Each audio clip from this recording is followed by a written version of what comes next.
All right, today on Old Stinky OBS, we're actually working on a 2014 5.7 liter Heme, aptly named Tick Tick. And we have removed exhaust manifolds,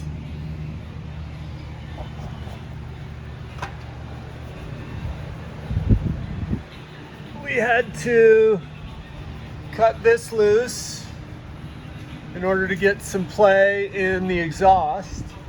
And then we were able to pry the cat down to pull out the manifolds.